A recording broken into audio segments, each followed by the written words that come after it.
everyone? Alex Trataros here with another Jets episode of the Knicks, Jets, etc. podcast. And we are live, baby. We are live. We're doing a little watch along. We got the New York Jets facing the Atlanta Falcons today. We just saw the New York Jets win the coin toss. They deferred, so that coin they're toss probably just going to receive in the second half.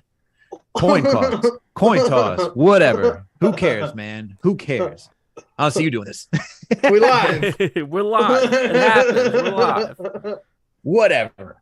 But guys, if you're already here, you already know what to do. If you listen to this podcast and you're not already subscribed, please make sure to do so. We're on all audio listening platforms. We're on Apple, Spotify, Google Play, Amazon, Alexa, Stitcher, you name it. We are there. If you listen to us on Apple or Spotify, please make sure to give us that 5-star rating. And if you listen to us on Apple, please make sure to leave a review or comment.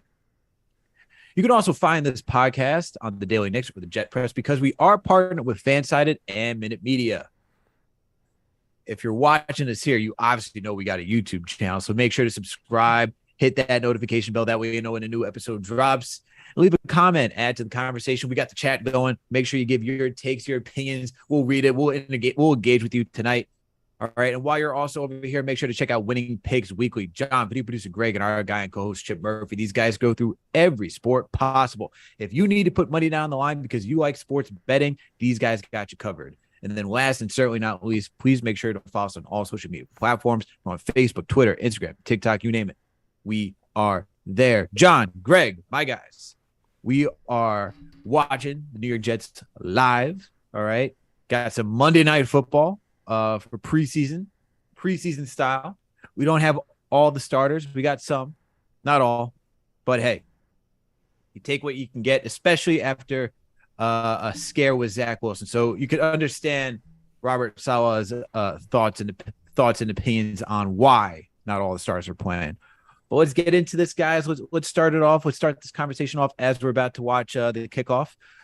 John, what are you looking for tonight? What are you watching? What are your key? What are you honing in on as the New York Jets face the Atlanta Falcons? Dude, today is one of those nights where everything just lines up. Not only do we have the Jets versus Falcons in the preseason game on Monday Night Football. So they've been getting, the ESPN ringer all day and all like the Fox Sports ringer all day, but nobody ever wants to talk about them. So that was fun. And we also got the Yankees and Mets, man. We got the Yankees and Mets closing out the Subway Series. I mean, really important series for both these teams. We got, Scherzer on the mound versus Herman. I mean, life is good right now. But you asked, who I'm honing in on the Jets. Like you said, I'm really happy that we are not, starting our starters. Probably got a little scare. I'm sure the rain today didn't help around New York. And, we got the coin toss today, and we deferred. So, I think that, we want to kind of see where the pace is of this game. But more importantly, man, I think the Jets are going to set the pace this year with their defense. I mean, I think at any point in time, they're going to select to defer because this team goes as far as the defense takes them. And who I'm honing in on, dude, I'm hyped up. I mean, there's a lot of things I want to get into, but number one, I'm really excited that Michael Clemens is suiting up today after he got hurt. Mm-hmm. Dude, the man is an absolute beast, dude. He doesn't care. He definitely has broken ribs or something, and he's just out there in a preseason game, like ready to rock. Because honestly, the D-line, dude. Oh no, is that Pitts too? All right. That is Kyle Pitts, man. I was gonna say, there's a lot to talk about on this D line, but dude, this game is really important for me as well. A little extra sauce on it, no pun intended, because I was at that Jets Falcons London game, and dude, that was the Kyle Pitts coming out game, and here we are. I was about to say maybe we have a safety here, maybe we have a linebacker now, maybe Pitts won't put it to us, but 52-yard pass down the sideline, that just went through. So. I'm excited to see how the D-line goes. Obviously, I'm hoping that we can guard a tight end today. Greg, what are you looking forward to, man? Marcus Mariota is killing us right now. Not off to a hot start if you're wondering if we're going to be able to cover tight ends this year. I mean, Pitts is good, but boy, was he open.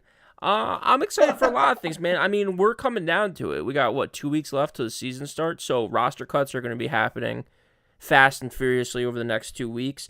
I'm interested in a couple key for us roster spots. I'm interested at running back, what we're going to do for our number 3 running back. We talked about Ty Johnson, Tevin Coleman, But Knight's been looking really good too, so I'm interested to see how much burn he gets tonight. Wide receivers. I think Smith had a couple catches last week. Mims had a couple catches last week.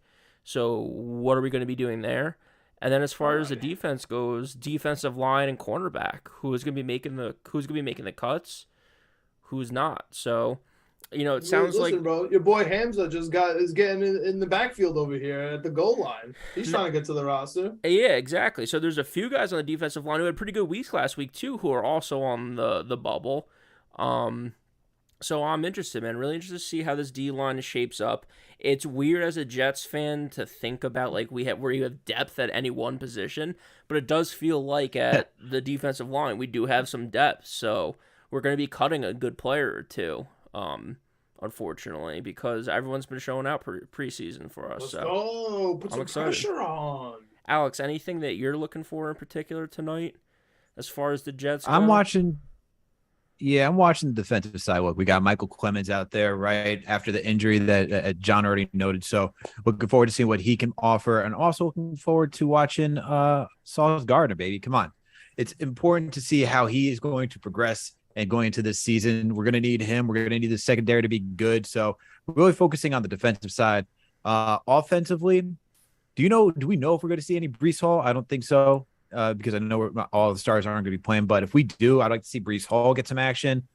Denzel Mims, you talk about him, Greg. I mean, we saw that he got the most catches last week, right, against the Eagles. I'd like to see him come out and still show some sturdy progression moving forward, because it's only important if we have enough depth, right, especially at the wide receiver position. We saw what happened last season. We lost Corey Davis. We lost Elijah Moore. It came down to Braxton Berrios and Denzel Mims not knowing where to line up on offense. So I'm looking for those guys in particular. That's who I'm focusing on for tonight's game. But overall, let's just see if we can, as both units, can you actually get to the ball on the defensive side? Can you actually stop? Because, look, it's always going to be a next man up scenario in the NFL. So you want to make sure we got appropriate depth. Offensively, is everything connecting? Our guys starting to get in rhythm and understanding what the Mike LaFleur system is about? Are they able to run the short to intermediate routes and get out in space? And as a running backs, do you have the patience enough to find that hole or cut back when needed? So looking forward to all of this, man. As of right now, it's not great seeing Kyle Pitts, show us what he did last season while we're over in London. No one needs to see that all over here. I don't need to see that, not even preseason. Okay, enough. Yeah, I got to rewatch the play, but it was definitely on Bryce Hall, which is not great for him. And it's funny, as we talk a little bit about what we're going to see today, we mentioned last episode, the players who play the most today, their stats obviously are going to be high for volume, and you realize that if you're playing deep into this preseason game where starters didn't even suit up, I mean, you're probably at the end here. So this is where we all get mad. We all fall in love with players at the end of the depth chart. I'm looking at myself here, right? Especially when we're talking about like running backs, tight ends, wide receivers, linemen who are actually going to be good this time around, right? Maybe that's not just a me thing, falling in love with our players. But hey, man, we're talking about Kyle Pitts and Bryce Hall. They got into the red zone, and we were able to stop them. Sherwood getting in on the play. Hamza getting in on a play. Mm-hmm. We had Arlie, Bradley, Ane, one of the back end guys of the defensive end unit, because there's some injuries as well. Sure. He had a rush on Mariota, so he's trying to get into it. That's impressive, man, with our backup guys for the most part. Even though this is, our second string / third, that's impressive, man. This is the Falcons' first string, okay? And we stink in the red zone, and we stink against third downs. We gave up a 50-yarder, and we were able to come back in a game that doesn't matter, right? We're able to actually care for 2 seconds and stop them. Like, that for me, that's a little bit of progress, right? It's a preseason game. You take it with a grain of salt. But this is what you watch for, right? Especially on the first series. Like, we're watching for specific players. We're watching for their mentality. And I'm excited for this offense to get back on the field. But you guys have any thoughts on this first drive here, besides Kyle Pitts owning our lives? Every tight end, but especially Falcons tight ends, man. whether it's Tony Gonzalez getting touchdowns at MetLife, or whether it's Kyle Pitts just owning us everywhere. I'm so sick of them. Yeah, I mean, the big thing that I saw, sorry, Alex, is just the bend don't break defense. No, it's all good, all good. You know, yeah, we gave up the 50-yard play, but we got right back to it. Some good plays by our D-line where we said we're going to be focusing tonight. Good coverage by the secondary, and we were able to get a stop. So, yeah, they got 3 points out of it, but no big plays after the big play. I think that's what was killer last year. It was just big play after big play. Like, sure, you're going to give up. It's the NFL. You're going to give up 50-yard passes. You're going to give up 30 or 40-yard runs. Just the other guys get paid too. So it's going to happen. But how do you respond to that? And I think, John, you were pointing that out too, the mentality of this team. Yeah, the game doesn't matter, but it matters a whole lot to these guys because a big play here or there could keep them on the roster, keep them going all season. So I'm excited to see what this offense looks like when Trot's out there. Yeah, looking forward to it. But I got a question for you guys because as we see, you know, they keep moving up the if you do the kneel in the end zone right on the kick return, takes it to the 25 now. Do you think it makes any sense right now with guys who are kicking it so deep to even bring the ball out anymore? Like, I mean, we just watched the Jets bring it out. They lost yardage, right? I feel like at this point, if they're giving you 25 yards, they're giving you like a quarter of the way of the field. Might as well just like take the knee. I know part of it's to protect players from, you know, brain injuries and so forth, to give them more of an incentive not to run it out. I think I'm just going to keep taking. What are you guys' thoughts and opinions on that? Yeah, I mean, I think there's a right. I don't know if there's a right answer to it because I think every team's a little different. Me personally, in these types of games like preseason games, I would just kneel it, take it at the 25. But if you have guys like Braxton Berrios or some of these other speedy, shifty guys, there might be data behind it that suggests like, hey, like 1 out of every 100 they run for a touchdown, and over the course of a season, you know, you can get 2 or 3 touchdowns out of it. So, you know, maybe there's some rhyme or reason to it, but to your point, Alex, I don't see the point in it because it feels like a lot of times we're starting at the 16 or 17. But maybe, right? maybe there's some stats nerd out there that knows the right answer. So if you know, let us know. Yeah, I mean, definitely a super advantage when they moved it to the 25. But forget brain injuries, just generally, I think the most injuries occur on special teams plays. As we start our offense here with our Hall of Famer Mike White at the helm, and your boy Breece Hall, dude, out here catching the play action here. First, Mike White making something happen on first down. Breece Hall, you know, kind of making something out of nothing on the run, but a defensive holding. I mean, I was ready for the offensive holding to bring it back. You don't see those too often. Yeah, especially when I'm staring at this O-line we are in the backups with. I see, Udoga pretty much been our starter for a while, but I see Herbig in there. I see the backup center. I'm not going to even try to pronounce his last name. So we got the backups in right now. So anything that Breece Hall is able to muster or Mike White is able to muster here, I'm going to be excited about. But in terms of special teams, dude, I'm happy that you're back on the special teams train, Alex. Asking special teams questions, the one who gets mad at me when I talk special teams out here. And now look where we are, Alex. I don't want to talk about the division, another division team, especially when we're playing, but everyone's praising the punter right now, right? Oh my goodness gracious. This was specifically Greg's punter. I wanted a punter. Not necessarily him. I was okay with him. But dude, special teams matter. Special teams matter. It's a third of the game. They do matter. They do. You think that today might be a big day for that as well. And it's a nice segue into Greg the Leg versus Eddie Pinheiro. I wonder if Pinheiro's playing.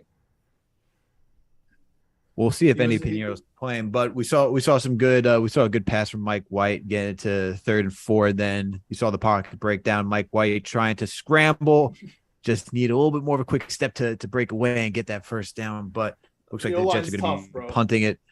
It's tough, man. I mean, we saw Breece Hall, you know, second play of the game, gets the ball again, lost 2 yards. Well, you don't have your starters in there, man, especially on the offensive line. That's the one thing, you know, we still need to get depth at. Like, if everyone's healthy, we have a fine line.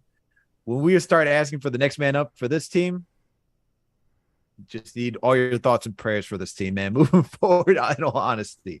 Yeah. Oh, man. But we punted to the Falcons. We have this guy doing a little weaving and bipping and bopping. I don't even know who On this the guy 25, is. just how you like it. On the 25. Yeah, just how I like it, right? So we got the defense coming back out here.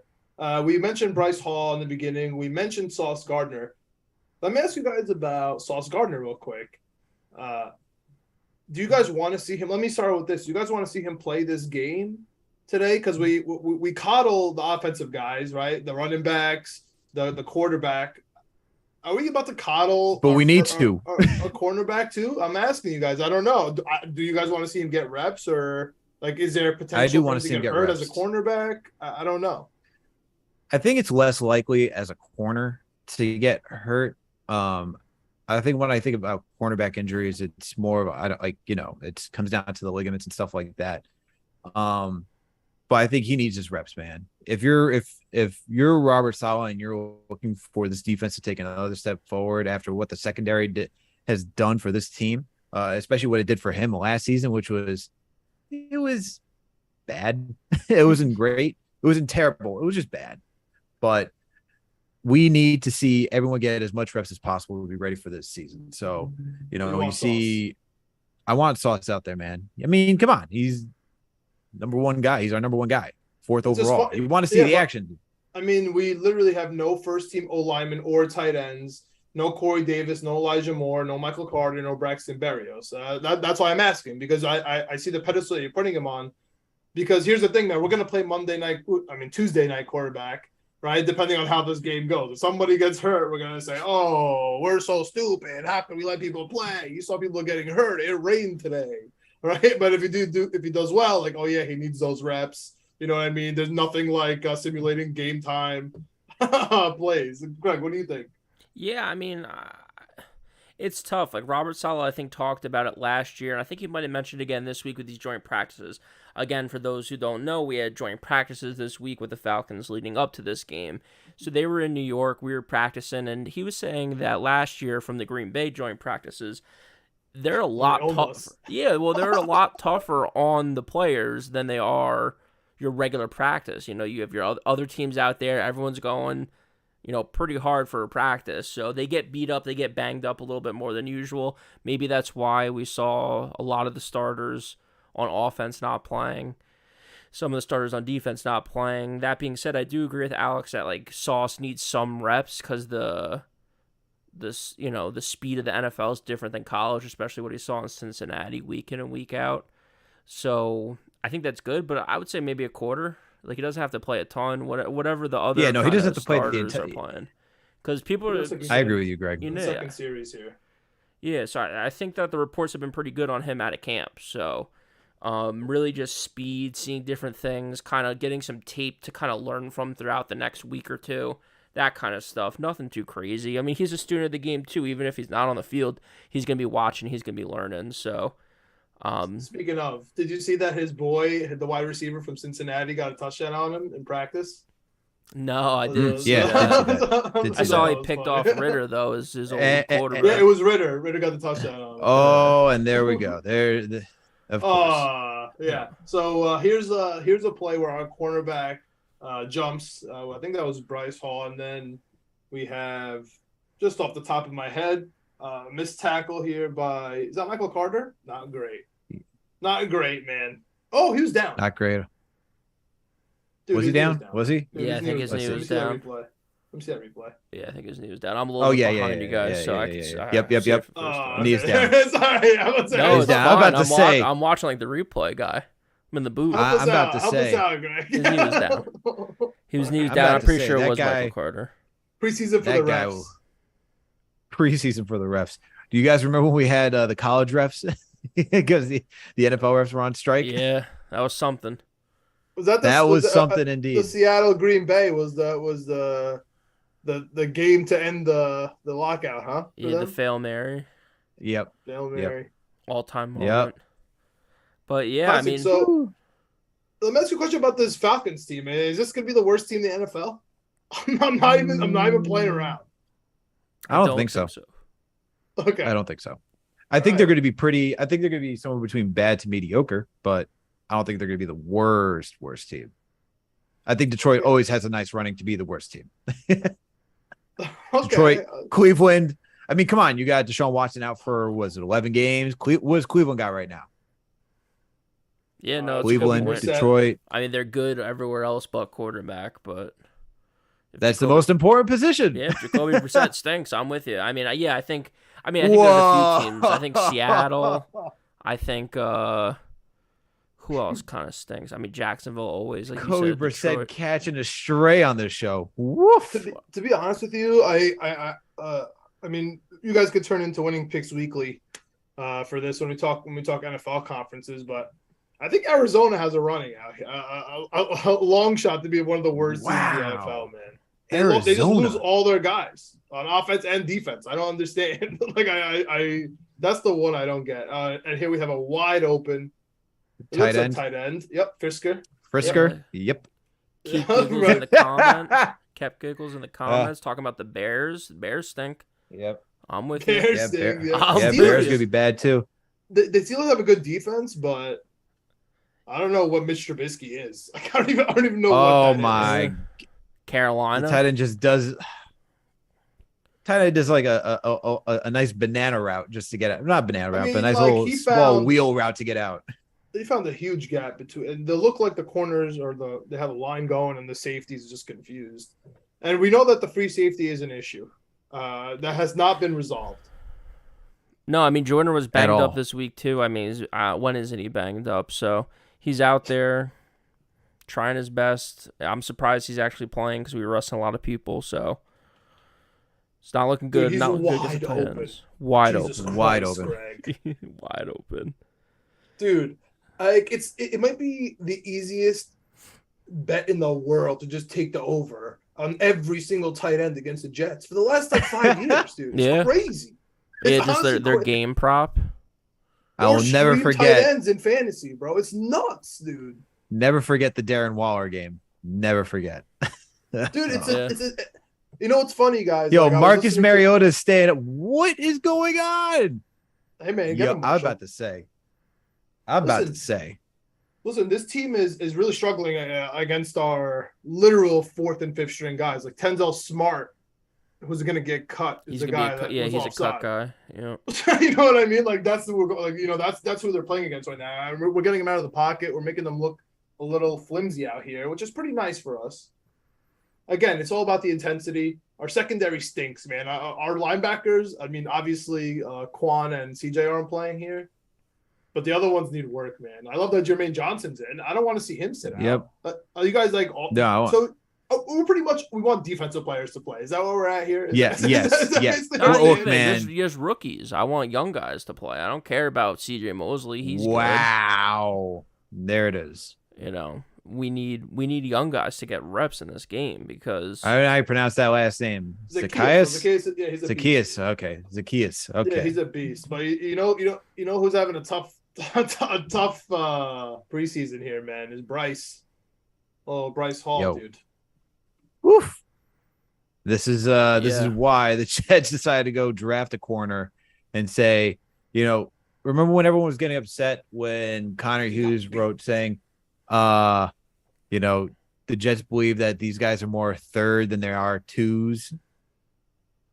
And we're seeing it right now. He just got burned. He just got straight up burned. Cool's a beast, dude. I love Cool. Anyway, I wish we had Cool.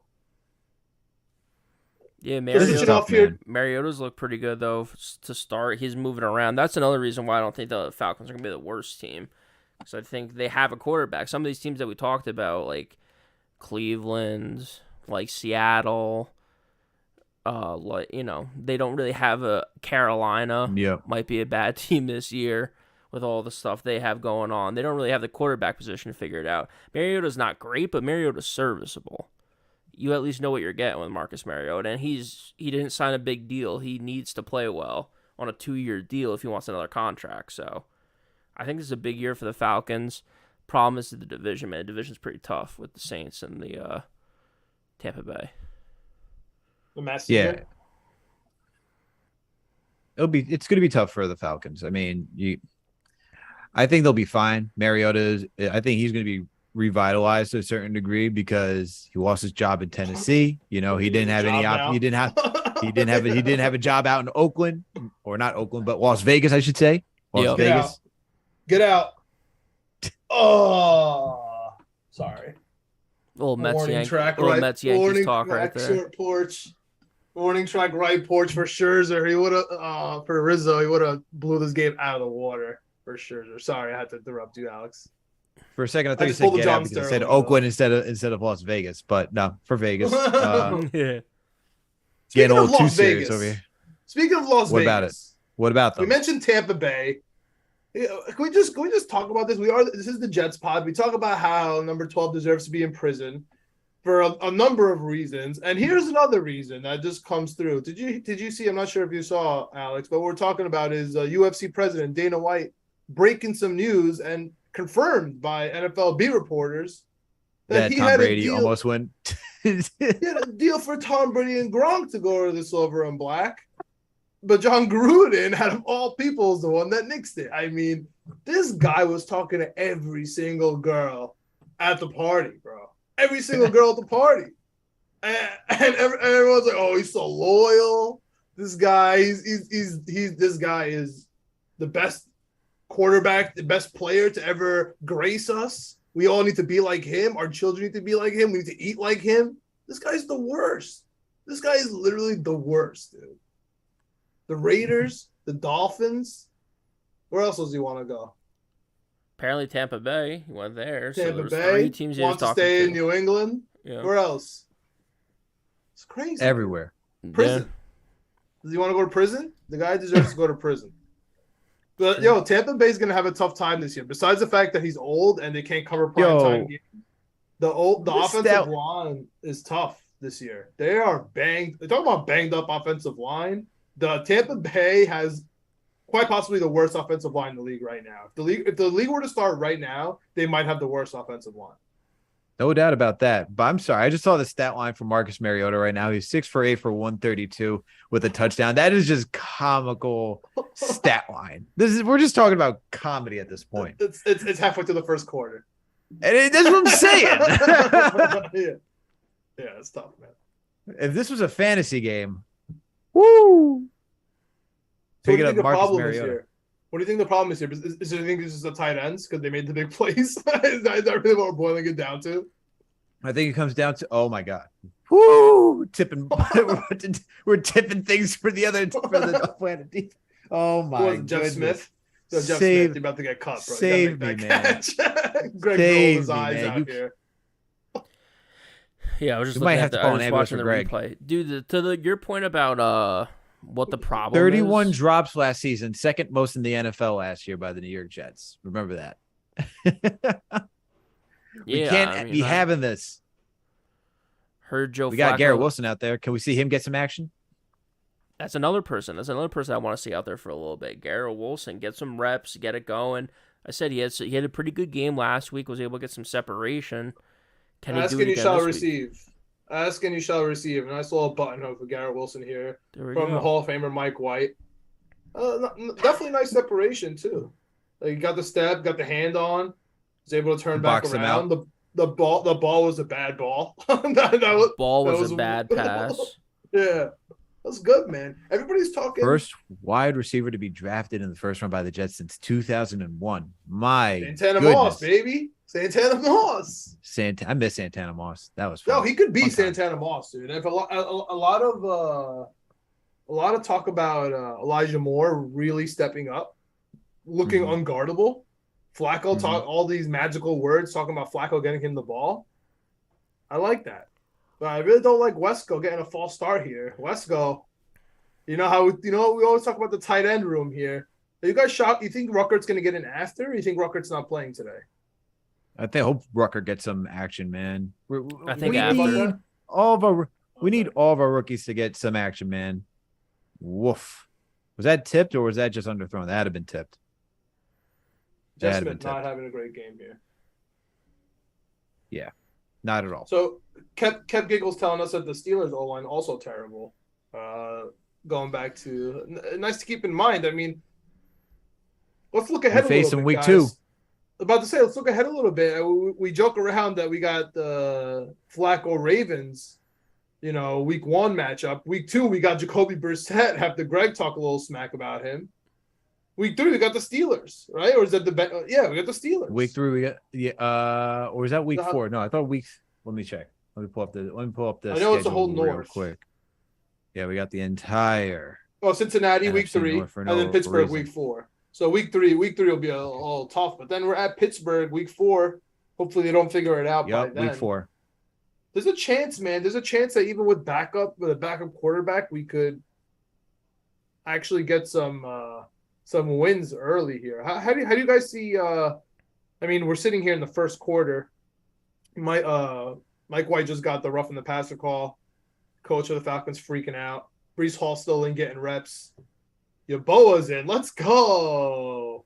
Let's go. Yaboa's getting in there on the running plays. We love to see that. What do you guys think about the prospect of this of the first 4 games versus the North here? I think the Jets have the opportunity if relying on Flacco. I think the Jets actually have an opportunity to go minimum 2-2. Minimum 2-2. Wow, that would be huge. I got that's halfway through over under for the whole season, man. that would be amazing. I think the Jets have. I think the Browns and you gotta look at the Browns and the Steelers as like your winnable games because you don't got a quarterback, so that's just going to be that should be leading in the Jets' favor. And then it comes down to the Steelers. Like Steelers are not going to be that good, man. That's the other opportunity. Famous last words. I question if we could beat the Ravens. And Tomlin never had a losing record. Ever. Yeah. I don't remember the last time we had a winning record. Just one winning record. I remember. Woo! Oh, Wilson, you got to stay man. up for that one. Come on, man. You got to fight through that. That's not a Garrett Wilson. I know it's 3rd down, and now I know it's technically, we're punting it, but that ball has to be ahead of him, man. Both balls behind him. I'm glad he got it, but if it was in front of him, he would have got away from that guy. You know what I mean? He made the catch. Mm-hmm. That's the type of thing that I think Flacco, I hate to say, is going to be better than Zach Wilson at. He's going to put the ball in the right spot. 100%. Ooh. Mm-hmm. Switching 100%. Over to Yankees Mets for a second. Herman going a little head hunting here on James McCann. You see that, Greg? Yep. That sounds about right for the Yankees. I expect nothing less. Does this 3-0 sound right, too? Do you expect that for the Yankees-Mets game today? With Scherzer on the mound? Early, yeah. Scherzer's been okay this season. It hasn't been anything spectacular. We got to hit the ball. We'll start hitting. You got 2 hits. Yeah. Do you think does Marcus Mariota get over 200 yards? And is he coming back in? Yeah, he's coming back in. He's warming up. He's got his helmet on. Does Marcus Mariota get 250 minimum? Is that the over/under? I wasn't the over/under in this series. No. It's not even an over. I'm just saying for 250 for this series right now. Like, can he get it? I mean, he's at. That's what I'm saying. He's like at 132. He did that within 2 series. Yeah. Can he get to 250? I want Desmond Ridder, baby. I want Desmond Ridder in. Bring me Ridder. Yeah, but like how Marcus Mariota is playing is how I expect Joe Flacco to play week 1. Like I expect it to be the balls to be on time, to be in the right spot, to the right guy. Like Marcus Mariota, he's playing well. He's playing against, like John said, 3rd, 4th string guys. Like to your point though about how we could start the season, I'm not as optimistic. I think like 1-3 is more realistic. That might even be pushing it just because these teams are so stacked compared to our team. Like the Ravens, everyone talks about they don't have anyone to catch the ball. They're going to figure it out. They might have 2 great tight ends there. They have a wide receiver in Bateman. Dude, they don't need to really pass the ball with LaMarcus Jackson. Mark Andrews and Isaiah Likely are going to murder us, Greg. Yeah, it might be the best tight end combination in the league. They're going to murder us. And we can't cover tight ends. Likely looks incredible, as we said all in these episodes. You can go back 30 episodes when we started talking about the draft. And we talked about Likely all offseason. He looks incredible so far this preseason. Mark Andrews is top 3 tight end in the NFL. So Lamar Jackson, top quarterback on a contract year, likes to run. Our linebackers stink. Yeah. I mean, they like to run the ball.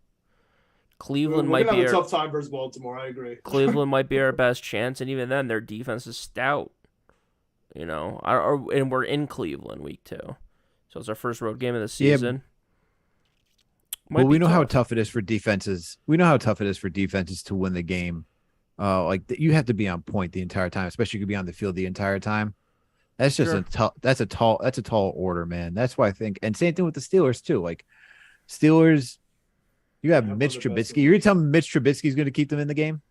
He could have. How long is he going to last before they change quarterbacks? I think it might be a hot take. I think he's going to be all right. You think I think he's going to be through the. I think Mitch is going to be the entire season. You think he's going to be good, like win football games? No. I think it's going to be like no, I don't believe that. No, absolutely not. I think the Steelers are going to make the playoffs with Mitch as quarterback all season. I do. You do. What? Yeah, I think the Steelers. The first. What gives you? I want to know this. What gives you confidence in Mitch Trubisky to say the Pittsburgh Steelers are going to make the playoffs? I just think that in Chicago it didn't work out. I think he went to Buffalo for 2 seasons maybe. He looked pretty good when he had the opportunity. I think a lot of Chicago stuff was Matt Nagy. I don't think Matt Nagy was ready for the job at all. I also think Mike Tomlin, to John's point, is a freaking winner year in and year out. He's not going to ask Mitch Trubisky to do a lot. And when he does ask Mitch Trubisky to throw the ball, they have possibly the best wide receiving core in the NFL. You have Najee Harris, ran for 1,200 yards and 2 dozen touchdowns last year, dozen touchdowns, whatever he did. He might be a top 5 running back in the league. The offensive line stinks. That's true. The defense is incredible. The schedule's kind of tough, but it is what it is. I mean, the schedule's tough every year for the AFC North. They all play each other. They're all pretty good. So that, Cincinnati has the number 1 schedule, but the Steelers have the number 2 schedule. I mean, yeah, but in this case, sure. Bengals week 1, that always happens. Patriots week 2. I mean, it's Belichick, even though people saying Patriots are going to stink, including us. And then they got a Thursday night versus Cleveland. The week and a half against the Jets. That's a problem. But then they got Bills, Tampa Bay, back to back. That's tough. They could be sitting looking at the Dolphins and the Eagles week 7 and 8 with 1 or 2 wins. You know what I mean? They also could have 4. 2 and 6. You think they can grab 4 wins out of Bengals, Patriots? I mean, Browns, Jets would have to be the 2 wins, and then Bills, Bucks. Toss. They're gonna win those. We said the Bucks kind of might stink this year. The Bengals is a coin flip game every time, just because it's the AFC North. For the AFC North, you can throw off the record books for those games. Sure. And the Patriots, really not too worried about them. Yeah, Bill Belichick's there, so it's gonna be tough. But the Patriots, I mean, I could do a whole segment on the Patriots. They just don't have talent on the roster right now. They need to get better players. You can only scheme so much if you're Bill Belichick and the Patriots. So so with the Ritter out here, it looks like Mariota. Let's go. Oh, it is still Mariota. Oh, dude, Goodry, nice play. Well, nice play on the defense. Oh, you're on the defense? I'm on offense right now, bro. Watching the offensive side. Yeah, Mike White is out there, 5 of 6 so far in the night. Yes, sir. I gotta change up my stream. Wow, they're showing the John. Oh wait, who? Wait. Oh, now they're showing the Dan Orlovsky run out of bounds. I'm with you. I just saw, who was that? Was that Hall again on the run on 2nd down? Pretty nice run, whoever it was. I don't think that was Hall. What number was it? I was stuck on the defense. I was a little delayed. I guess I got stuck in the commercial. 23 was it Coleman? I don't know. I didn't catch it. I think 23 is Coleman. Coleman is 23. Coleman's playing today? Yeah, Coleman was in there. He just did the run for the first down. That is interesting. It's pretty nice. And that's what I was saying to start the show. I'm kind of interested in who's going to be getting these running back touches for us because, at this point, Michael Carter. At this point in Tevin Coleman's career, if he's out there, do we really need to know? We know who Tevin Coleman is. Michael Carter I'm interested in because he didn't play. Yeah. So that means he's a starter, right?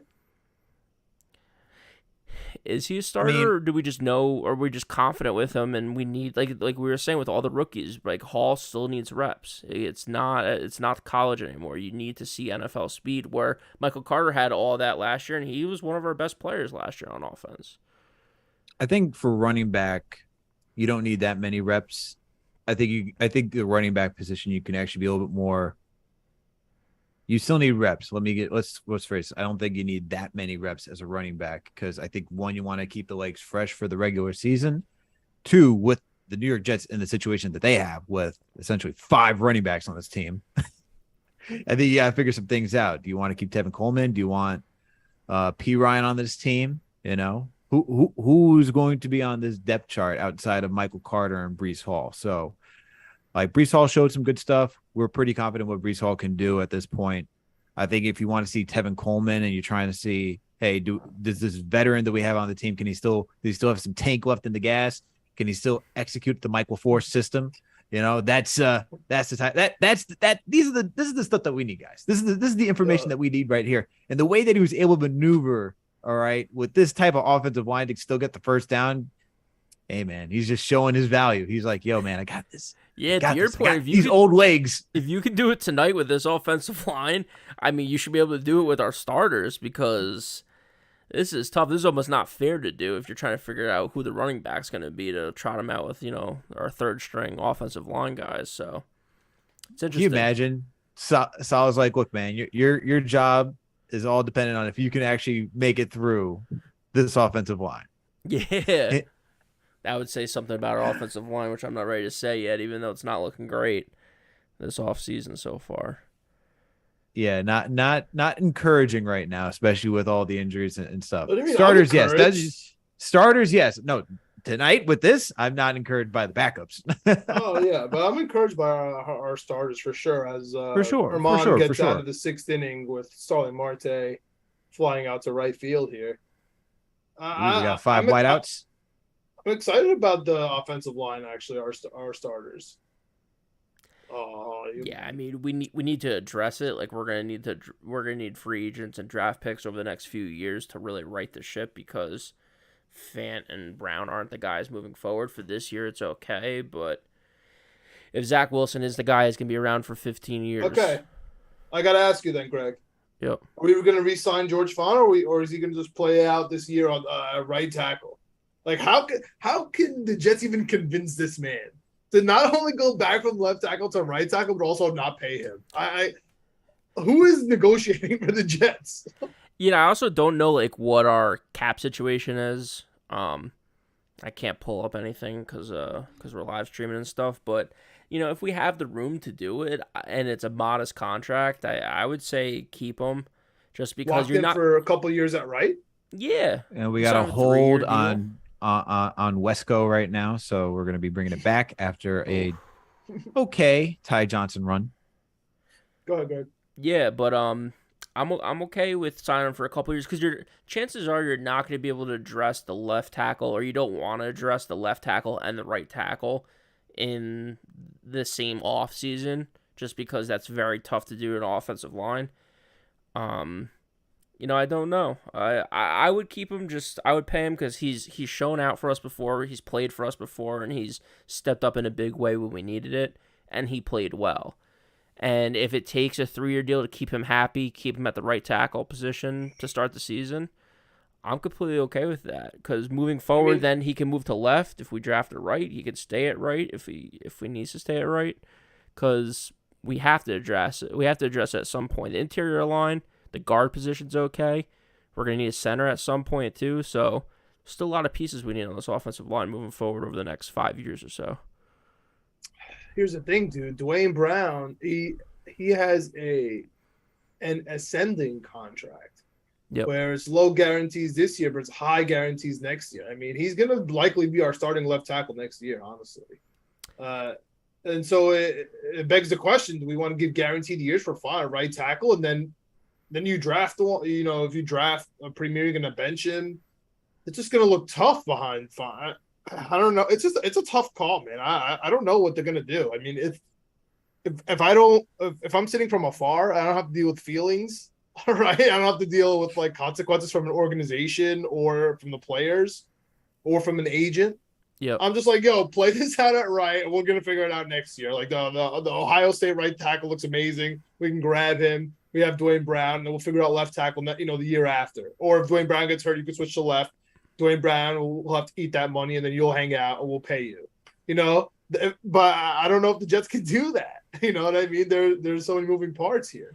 Yeah, and that's my thing is I don't know what the budgets are. I don't know what Dwayne Brown's making this year versus next, what Font's deal would be. So it's kind of tough to say it all now. But if me personally, I feel like you need 3 or 4 tackles on your team. So if we end up keeping both these guys, Brown and Fant, for next year, we draft the Ohio State guy and he's good. He can be our 3rd tackle for next year.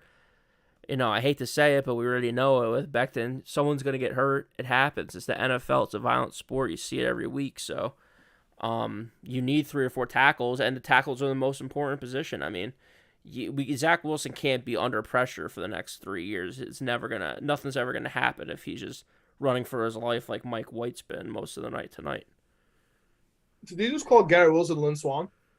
Yes, they did. Okay, cool.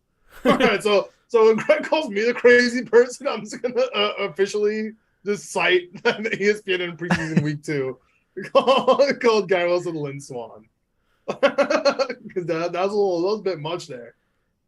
I'm not gonna lie. I did not like the play calling for this series. I didn't like how we went after the holding that we went to a screen and then pass on 2nd and 20. Yeah, like I hate that call, man. That's like giving up. That's giving up. You automatically give up this series when you go screen. Like, yes, could it potentially work? Could it potentially work? Absolutely. You want to do a 5 to 7 step drop with no offensive lineman? Like Mike White's just going to get murdered, and it's going to be a minus play. So I get why you want to have a 3rd and manageable situation. No. Yeah, I mean, the thing is, like, you could at least try. I mean, we just saw them pass the ball pretty well and get some decent protection. You could even do, like, quick look, hot read, something along that line. You can just, if you give Mike White the capability to look for the hole in the defense on someone who, let's say you use Garrett Wilson, right? Let's say you use Arlen Swan. You know that he can go up and go grab it. You know that he can just blow by people. I'm looking for him. I'm seeing if the corner's pressing. If that's the case, hot route, throw it up and over, let him get to work. That's what I'm doing.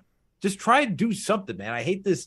All right, guys, we're going to screen, because if you're talking about the offensive line is not going to block a screen, create like the holes for a screen either. So I'm not a fan of that play calling. Because I know it's going to I know this is going to translate, because we saw it last season and the season before. I know it's just going to translate to the regular season. So I'm just getting ready to be frustrated just talking about this on a consistent basis. All right, so just the frustration is building. Let's tee it up. Let's tee it up from now. We're going to complain about the play calling. Got it. Yeah, put it on the notes. Put it on the notes for week 1. Put it on the notes. Screen pass, 2nd and 20. Because of West Coast hold. My question, I kind of agree with Alex a little bit. I get, John, your point too. But, like, when has a screen pass worked? Very rarely. When's the last time I remember? It works almost every game. Literally every single game. It's the Jets. I'm not kidding. We've seen Raheem Mostert break 75 yards on a first touch on the series. I think the last time I saw a play like that as a screen is when they did Ray Rice. Hey diddle diddle, Ray Rice up the middle. That was the last time. Last year, James White did that to us twice. 2 games. They literally won the game for throwing screen pass. He did. I'm so every single game. I'm so angry that you reminded me of that. Stop. Yeah, shout out to him for retiring. Thank God. I'm so happy that he's gone. But we're done with running backs out of the backfield and tight ends absolutely murder us. And it's not a coincidence that our linebackers stink at coverage and we have no safeties. None of that's a coincidence. I mean, honestly, Jamal. Oh, here you go. Here's a screen pass. Here's Ritter. Yeah, exactly, dude. Ritter comes out, throws a screen pass. gets 30 yards. Like, I literally told you, like, it works perfectly. What do you mean, when's the last? I see it every game. Against it works us. perfectly. Against us. Yeah, let me all clarify that. When is the last time it worked for us? It Yes, doesn't, thank but you, like, Greg. we're watching and we're It like, doesn't. If they can do that, why can't we? Like, you know, their offensive line stinks, so they're bailing out, throwing the screen. It's working for everybody, but it just doesn't work for us, man. That was unbelievable timing they did on the very first play of the next drive. Who at ESPN is doing this? Okay, who's making this call? Okay, who's sending the wire to Atlanta? You see Clemens there? He just wrapped him like a bear, dude. Just ran from the other side and grabbed him. And to your point about Clemens too, banged up this week, didn't practice some of the practices we had with the Falcons this week. Toughed it out, did his conditioning, all the stuff he needed to do on the sidelines, got ready for the week, showing up, making plays already. So that's huge. The pistol. Oh wow, that's huge from a rookie. And you know what else is huge on the opposite side of that spectrum? Solomon Thomas, veteran, he's playing. You know what I mean? A player who would never play, he's fighting for that roster spot as Alex wows a first down here against. This is our, one of our linebackers fighting for a spot, right? And Delshon Phillips. Achilles heel, John, the tight end. Trying to cover a tight end. He's trying to cover a tight end, dude. Anyone. Like that's the playbook, bro. Like, if someone just calls me that I'm about to play the Jets, I'll tell them exactly what to do. Like, they don't have to watch a lot of film. Like, they don't have to do anything. Just call. I will tell you. It's very simple. You give it to your running back outside the backfield, bait the linebackers, give them one-on-ones, and just throw it to the tight end.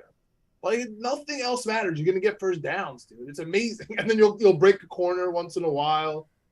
Man, so easy playing the Jets. Wow, this is getting ready. It feels like last season. We're just getting ready to tee up the same things we've been saying the last couple of years, John. Tight end. No, it has to change. Check down. These are our backups. Here's the thing. Here's the one positive thing here, Alex. We're sitting here preseason, week 2, second quarter, with our third and fourth string guys. These are all guys that we recognize not only because we're avid NFL and Jets fans, but because these were our starters last year. Like, these were our literal starters. Like, we have Marshall, we have Hamza, we got Sherwood, we're hyped about Solomon Thomas, we got Bryce Hall, we got Goodry. Bryce Hall is our number one cornerback. Yeah, these are our starters, bro. Clemens has every single tackle right now. Which is hilarious. I think they just put a hold on him. I think he's definitely going to make this team. I think right off the bat, just from the first half of this game, I would say that Tanzel Smart, Jabari Zuniga, Bradley Anae. Can I say Tevon Wesco? Like Trevon Wesco with the 2 flags? I mean, maybe he's going to be here till at least the cut down to 53 so they can put him on the practice squad. Yeah. Right? Maybe he'll make the next 5. But I think for the next 5, I really think Jabari, Denzel Smart, Bradley Anae, those are 3 guys that are definitely going to lead that pack there. Probably ended up with a couple end guys here. I think that one of the running backs is going to go here. I really do. I think one of the running backs is going to go in this cut. And I wonder if it's going to be Zonovan or Pirine. I wonder what today's going to look like. Yeah. If you're Joe Douglas and you get rid of Michael Pirine, how do you feel? Fine.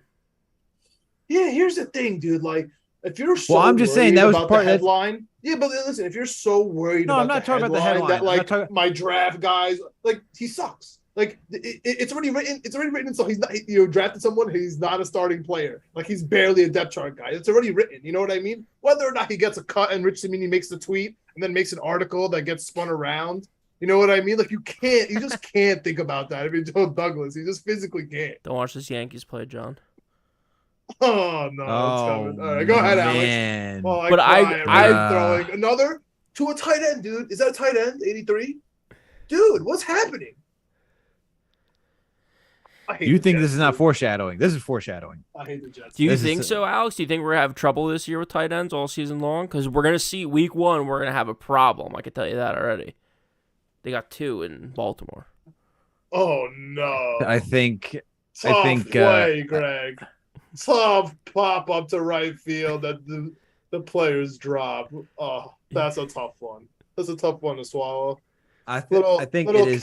Little Castro versus A-Rod vibes. Woo! Woo! Oh, not good. That was a good tackle. Good tackle by Parks on that. Willie Parks. He's gonna get so tackle. much time at safety. He caught that screen early. He was like, absolutely not. Absolutely not. He's like, not again. Okay, 74. They gave that away so fast. He's 74. Get off that line. He's sprinting to the secondary. But I think this is a little bit foreshadowing, Greg, to answer your question. Yeah. I think we're not going to with our starters. I would not expect to be abysmal, but I still expect some struggling. As we just see another first down by the Atlanta Falcons to Bird. Is that all Bryce Hall? Yeah. Bryce Hall getting worked by the small guys, but there's a flag. Yep. But I think this is a little bit of foreshadowing, Greg, to answer your question. I think there is. Like I said, it won't be horrendous as we've seen the last couple of years, but you think that with the way the defense has been, been preached by Salah, Ulbrich, is that there's going to be a rotation. Not everyone's going to be out there for a long time trying to keep guys fresh. And if we're seeing right now that our second and third string guys can't even cover these first strings like Kyle Pitts and the remainders of the Atlanta Falcons. And company. Right? Yeah, Kyle Pitts and company, because that's really who they have there. They have no other brand names. Yeah. Oh, I'm not looking too forward to this, man. Vogelback capitalizing with a 2-run shot. He's a stud. Like I said, Yankee fans, I mean, if we can just have a second here before we end out this pod on the Jets topic, the amount of text messages and tweets and all the stuff I saw from Yankees fans in the first inning just shows you how scared you guys are. You're so nervous. You haven't been playing good, bro. It has nothing to do with you guys. We're nervous about ourselves, man. We've lost like 13 out of 16 games, bro. It has nothing to do with us. And then we have what everyone tells us is the number 1 and number 2 so pitchers. Scared. We got Herman, who everyone tells us is the worst pitcher. But this is how baseball happens. We're not going to talk about the dead ball, Scherzer nonsense. Lindor's a loser. We won't talk about that stuff. We'll just keep it. We'll keep it where we are right now. The one thing about the Mets this year that I do appreciate is they have been capitalizing on mistakes all year. The team makes a mistake, the Mets capitalize, which is very anti-Met in general. But this year, they're really putting that together, which is why they're winning games and why they're scary as a team in the postseason. But I'm definitely ready to fight back on the Yankees. Fans are not scared of the Mets. They're scared of themselves. Right now, we are literally scared of our own shadow. I'm not saying scared of the Mets. You're just a scared franchise. You're scared of everyone. Now. You don't want to play Tampa Bay. You don't want to play Baltimore. You don't want to play anyone in your division. You're scared. Dude, the Yankee fans right now talking a lot of smack for a Mets fan. This is crazy. I don't like this. The Yankee fans, I feel uncomfortable. I'll give him one thing, Alex. The Yankee fans this year especially have been very fickle with the fact that we have Aaron Judge as our MVP, the MVP of the league, hitting number 47 today against the almighty Scherzer, right? Everyone talking about the stats of how many strikeouts he got. Oh, 2 for 11. How's that home run, number 47 on him? And we had the worst injuries, whether it's to our bullpen, whether it's to our batting, our batting lineup, and we're able to overcome, but we just don't get credit. Like, where is the credit to Brian Cashman for getting Trevino over Gary Sanchez, who stinks this year? And Trevino's been unbelievable. Is actually literal all-star. Like, there's been nothing about that. Right? There's been all we talk about is the negative as Yankee fans because it's either championship or bust, which is so stupid. So I definitely agree with that part where it's just like everything's on fire all the time. Right now is definitely a time for panic, but usually if a team is still up 8 games after losing 13 out of 16, something's going right. I mean, like something is going good. That's just how I look at it. Oh my God. I'm sorry. It's funny because I just saw the Atlanta Falcons try to do a hard count to get the Jets to jump offsides, but in turn, the offense jumped. Oh no! On 4th and 1 from the 1. On 4th and 1 from the 1. Jalen Mayfield. That was a great. Mayfield. What up? To bring it back to the Jets stuff, because we'll talk more Yankees Mets, I'm sure, in the next pod we're doing right after this. That series right there brings me back to John's point earlier in the podcast, kind of when we kicked it off, is about effort and how we're playing. That was an effort play to make a stop on the 1 yard line. Running back, I think, caught it out the backfield, was making a move to the end zone. I didn't see who came over. Someone came over, made a strong tackle right at the goal line, stopped him at the 1. 4th and goal, they choose to go for it, get a false start. Now they're moving back and kicking a field goal. That's the type of effort I want to see from this team. And also, too, something I want to see throughout the second half is everyone on the same page? I don't want to see confusion. I don't want to see someone running it in and then the quarterback throwing it out. I don't want to see, I thought I was handing off to the left, but I was handing off to the right. Defensive assignments. Shouting at Denzel Mims? No, not anyone in particular, but like defensive assignments. No, man, shots, everyone's no getting. shots. Don't come watching this show. Everyone's catching strays around here. I feel like you guys keep telling me I'm taking shots at people. I don't realize I'm doing it, I guess. But yeah. So that's my thing. As this game goes on, especially in the second half, just want to make sure people are on the same page and just seeing good, clean play. Because there was a couple preseason games. I don't know if you guys caught a bunch of them, but like I was watching the Seattle one earlier in the week or on Thursday maybe. I don't know when it was, but. Dude, just clunky plays, people tripping over each other and stuff like that. Can't have that. Can't have that right now in this part of the season. So just want to see clean play and want to see the effort maintained through 4 quarters because that effort saved us 4 points right there. So yeah, I hear you. And I agree with that 100%. I agree with both of you on that take.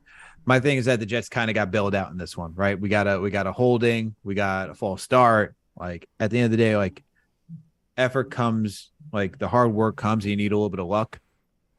Absolutely. And we saw the luck though here for the Jets. The Falcons collapsed once they got within the red zone. So especially within 10. But we need the big thing is like I feel it comes back to like stopping the tight ends, man. Stopping these easy like dunks over the front seven. This is crazy. Absolutely crazy. It's like it's either everyone's protecting the run and everyone's protecting the deep pass, and there's nothing in between protecting like the soft area of the field, like the 15 yards.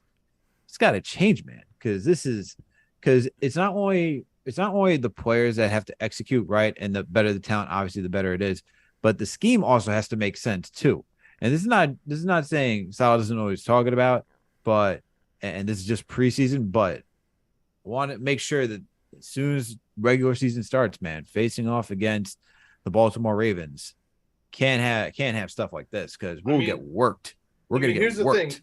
Here's the thing, Alex, and why we really have to hone in on Greg being positive here for the Jets, and especially in the red zone. The Jets were literally the worst team in the red zone last year, making the Detroit Lions look good. I mean, we gave up 504 points. I mean, we had a tough time last year, just in general. Literally the worst defense in the league, bro. Giving up 30 By the way, sacks.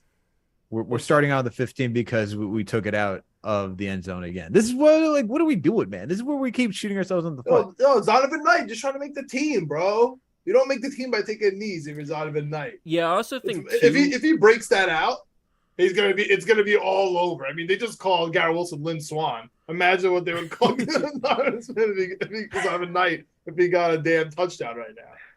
Yeah, I also think, too, brother. on the special team stuff, now that I'm watching it and thinking about it a little more, I think it's also they want them to run it out and take it out because they want to see how everyone else is blocking. Like, a lot of these cuts are going to be to special team guys. Like, guys that stay on the roster are going to be special teams players because chances are you're not first or second string guys if you're on the bubble. So they want to see everyone's assignments. They want to see everyone making sure everyone's doing it right. Not necessarily on the actual returner, but everyone else that's on the field. So I think that's another reason why they're going to keep taking it out on the preseason. Is this the last offensive drive of the first half here? I hope so. Potentially depends on how Mike White and company move down the field, but we got a nice 9-yard toss from Mike White to Black. That was good. Now we're up at getting ready. Sloss pissed about that. You think Mike White's done at halftime? Down. Oh my goodness. Yeah. That's not a good toss. I think that, yeah. How do we feel about Mike White? How do we feel about Mike White right now? The way that he's come out. You're upset about that late throw. off to the sideline. Obviously should have been intercepted to Charles Irvin. I agree with you. I mean, at the end of the day, man, he's a third-string quarterback. Yeah. I feel like I say the same thing almost every single episode. The depth is fantastic until they have to play. But the thing is, like, I'm asking this question because we're starting with Joe Flacco, right? And we don't know, like, we're talking about all the protection right now to Joe Flacco, why he's not playing, because we need him to start the season.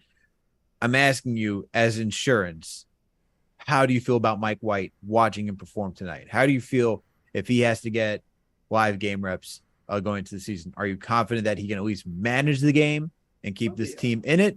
Or do you feel like protect Joe Flacco at all costs? No, dude, not at all. I don't see Joe Flacco ever getting benched unless he gets hurt for Mike White. I think he has too much pride for that, number one. But if Mike White needed to come in this game during a regular season game with starters, we've literally seen that he can do it against the AFC champion Cincinnati Bengals. I know that sounds like it was a fluke game, and he did bad, an upcoming game after, but I'm very confident in him. I think he's the best third-string quarterback in the league.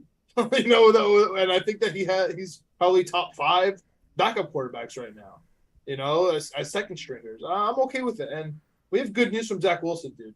We have good news from Zach Wilson. If Joe Flacco really does, like, absolutely struggle week 1, I bet you Zach Wilson's coming back week 2. You know what I mean? Like I don't think that that would take too long. Yeah, I know we kind of need to start wrapping up here too, but so I do want to talk about Zach Wilson, even though he's not playing tonight, a little bit. As soon as Zach Wilson is healthy, say for some miraculous reason we start 2-1 or 3-1 or something like that, and Zach Wilson's ready to go week 5, and he's healthy, he's practiced and everything, are you putting Zach Wilson out there no matter what the record is, if we're 0-4, 3-1, 2-2? By week 4? Yeah, or whatever it is. Say we're 1-1, or say we're 2-0, and he's ready to go week 3. Whatever week he's ready to go. No matter what, are you starting him? If he's 100% healthy, I am starting him. So even if we look, but it gives me a chance to be patient. Like if Joe Flacco's 2-0, I'll be like, yo, listen, his knee is not, he needs more time, and I would just give that nonsense, But if so if we're 2-0 and he's healthy, you're keeping him on the sideline and letting Joe Flacco try to go 3-0. Yeah, especially because it's against the AFC North. That all works in our favor. You know what I mean? You get to give Zach Wilson the extra day or the extra week, so there's no blame. And listen, if anyone is scared, it's the Jets bringing back Carl Lawson maybe too early, right? He was going too hard, maybe too early off that injury. We have Zach Wilson obviously coming in early. We have Mekhi Becton coming back maybe too early, right? We are scared from the last 2 years. I don't think we've messed that up by bringing him week 1 no matter what. But I think if we're undefeated, if we're 1-0, I think we'll bring him out week 2. I think if we're undefeated 2-0, we'll bring him out week 3. We can bring out Flacco week 3. If we're 3-0, I mean, and we're going against the Steelers, like just leave Flacco, just leave him. You know what I'm saying? Like let him die. Like let him die out there. You know what I mean? Yeah. That's tough, man. That's really tough. Keep him. You got to keep him because you know what you do. You know what you do, and I know it sounds like we're poo-pooing Zach Wilson if you do that, but you're actually protecting Zach Wilson. Because if we're 3-0 and you're bringing Zach Wilson, and God forbid we lose, to the Pittsburgh Steelers in Pittsburgh, which it should happen. I'll tell you that right now. Terrible towels flying. But then in that scenario, right? If that's the case, say if Joe Flacco goes on this 4-game winning spree, you got to bring him back in the next game. Then you can't have him being fine after 4-0 start and be like, you're not gonna address him. You're not gonna address him. You're just gonna keep saying, "Oh, he's hurt, he's rehabbing." Like no, but I'm still saying I'm not saying that. I'm not saying that. I'm not saying that at all. But you still need, after you're done playing the Steelers, if that's the case, all I'm saying is that you have to bring him in. Yeah, you got to bring him back. Listen, that's only 2 months off of surgery, right? I know it's supposed to be 6 weeks. He pushed it to 8 weeks. Like, okay, you know what I mean? I honestly, for me, that's protecting Zach because screw the headlines. I feel like that's my motto here. Screw the headlines, dude. Who cares if you're cutting? This is just John. This is just John getting his 2 quarterbacks starting the season. Dude, we're not going to dress 3 quarterbacks. We're not dressing 3 quarterbacks ever. That would be the most ridiculous thing we ever did. We're only going to dress 2, and we're not going to dress Zach Wilson and put him on to back up Joe Flacco. Exactly. So if you're starting Joe Flacco, Zach Wilson's upstairs hanging out, texting moms. Like, I don't care what he's doing. Like, I don't want you anywhere near the damn sideline. I really don't. But as soon as Flacco messes up, then you get the first team reps, and we can here we go. But the realistic truth is Flacco's going to lose a game. If Flacco loses a game, you bring Zach Wilson in if he's 100%. So right. So if anything else besides a perfect record, no matter if it's 3-1, 2-1, you're still going back to Zach Wilson. Yeah. Because then it's like whatever. Okay. I'm sure there's going to be. Oh my God, our secondary is looking buns. It's getting cooked. Put him on the grill right now. But no, like I hear what you're saying. The undefeated. I hear what you're saying. Of course, any other scenario, Zach Wilson comes back in. Okay. Even undefeated though, that's tough, man, because that's what that's your future. If he's 100% healthy, I get protecting him, but if he's 100% healthy, you got to put him back in there, dude. That's tough. That's tough to say. Hey, yeah, Flacco's gotten us 3-0, 4-0. It's not a quarterback controversy by any means because Zach Wilson still has to get the rest. But the concern is, well, now if you take it too far, right, and you're going on this miraculous 4-0 spree with Joe Flacco, and you're a team that hasn't made the playoffs now. Now the question is, do you just leave Flacco in? Because why ruin something good if you're winning? Yeah, I've seen takes on Twitter all over the place, which is like so funny that like we're so far away from this ever coming up, and it's such a crazy thing to talk about. But I've seen people say like no matter what the record is, you trot out Zach Wilson. I've seen people say no matter what the record is, you wait until he's week 6 or week 7 till he's 100% healthy, no matter what. Because if he goes out there and he really injures himself and he's out for the year, you're looking at, do we draft a quarterback in the first round next year? And you still don't know. So I want that. If we're losing, if we have a bad record, and Zach Wilson is time to go, like we give him an extra 2 weeks, and then he gets hurt, guess what, guys? He's just a hurt quarterback. Like he's too small. We do need. We would need a quarterback next year's draft. Like I'm okay with that. We need to figure it out. Because the last thing I want is a Denzel Mims, is a P. Ryan, where we're like, oh, okay, maybe year 5 is the year, man. Like, we got this. Yeah, I can't do that. No. Yeah. So I'm with you. So that's kind of like a little bit of opposite of what you were saying. And I'm kind of, the more I've thought about it, the more I've talked it out with people, the more I kind of agree. Like, if Zach Wilson's 100% healthy week 4, maybe give him to week 5 or week 6. Be sure that he is ready to go. Because can't blame us. Don't blame the Jets. Exactly. Once he's out there, it's all on Zach Wilson then. And what I don't want to, there's no way this is going to happen, but to your point, John, like us being 3-1, and then, I don't know, week 4 or week 5 then, I don't know who we play week 5, but like, I'm sure it's going to be like at the Patriots somewhere, or home against the Patriots or Bills. Like, it's going to be the amount of pressure Miami. Home versus Miami. The amount of pressure that's going to be on him. Yeah, I just don't want that to be the case. So exactly, just give him time. Somewhere in bizarre world right now, the Jets are undefeated. But listen, there is. I'll leave you with this. No, there is no pressure if we lose to Cincinnati. Like if we beat Baltimore, beat Cleveland, lose to Cincinnati. It's always what happened last week. Oh, we saw. Oh, the Bengals came back. They've been circling this game. They want to kill us, but no Jesse Bates, no CJ Uzomah. It's gonna be a good game, bro. And if they beat us, like okay, now we're ready to put Zach. So. Listen, if we're sitting here and we're whining about whether or not we're too good to start Zach Wilson, feed it to me. I'll take that 100 times out of 100. Yeah, I think that's a good place to end because if I see another... if I see another tight end... I'm going to kill myself. Like, I don't know. How can I keep watching tight ends just keep catching balls? Like, this is insane, dude. McCoy Pruitt. That's who's killing us right now on the field. McCoy Pruitt. Oh, man. As John said, on that note, I can't keep watching Flags. Give me a flag. Can't keep watching. Give me a flag. I mean, I'm going to keep watching. Going to have the Jets on, yeah. but can't keep talking about tight ends just killing the Jets. We've done it for too long at this point. But this is a good place to end it. Good stuff, guys. Great conversation. Good show. Great Thank stuff by the everyone for tuning Yankees. for another. Yes, 4-2. sir. Benintendi. Let's go. With the RBI. Let's make sure we get off on that know. good note. You know what I mean? You already know. And for everyone who's been tapping in to watching this live, thank you. Thank you to our listeners for coming in. Thank Kept Giggles for engaging with us and asking us questions. Thank you for whoever tuned in and couldn't stay for the entire time. Just make sure to subscribe, hit that notification bell. That way you know when a new episode drops. All right. And leave a comment, add to the conversation, hit that like button. Do all that stuff to support this channel.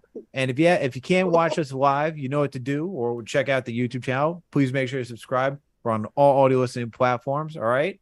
And you can also follow us on social media. That way you know everything, keep up to date with us and see how and interact with us and know what we're talking about, what's going on out there in the Twitter world or wherever social media platform that you use.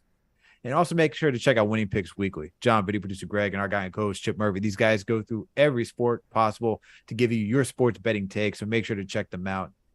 Everyone, thank you for tuning in for another Jets live episode of the Knicks, Jets, Etc. podcast. We out. Man, another late hit on the sidelines. Wild